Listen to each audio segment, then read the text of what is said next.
Hi everyone, my name is Kelly, and here today on COSI Connects, we're going to be learning about trees. Now, when trees grow, not only do they grow tall, not only do they grow up, but they also grow out. And so, does anyone know how to tell the age of a tree? As you may have guessed, you are going to count the rings on a tree to figure out how old it is. However, what you may or may not know is that you do not count every ring to tell how old a tree is.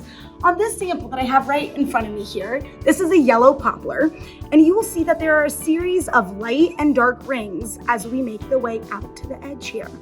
Now, what's important to do when counting is that you are only counting either the light colored rings or the dark colored rings to tell how old this tree is.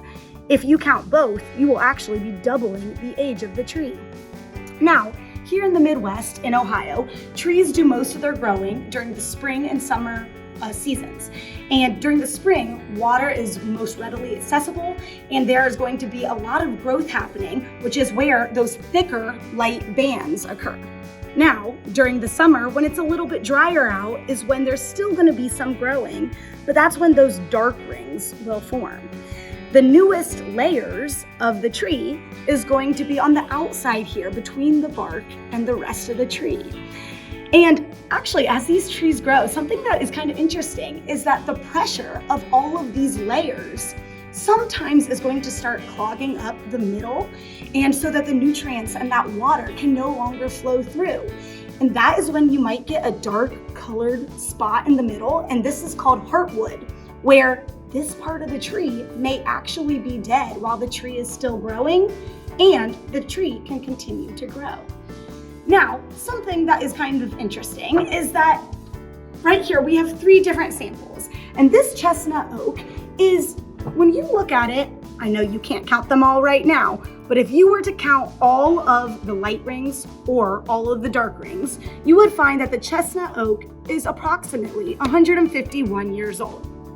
Now, the yellow poplar, which is pretty much the same size, this here, if you can see that there are some thicker, wider rings, and the yellow poplar is approximately 55 years old, so almost 100 years younger.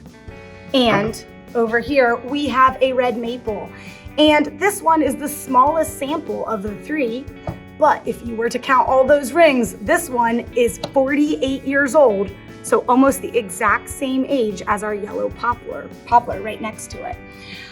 So next time when you are walking in the woods, just because 2 trees might be the same size, you can't necessarily assume that they are the same age.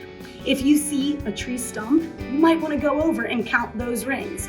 But remember, only count all the light rings or all of the dark rings. Thank you for learning a little bit about trees with me today and how to tell how old they are. I hope that you enjoy looking at trees the next time you are out on a hike. Have a great day.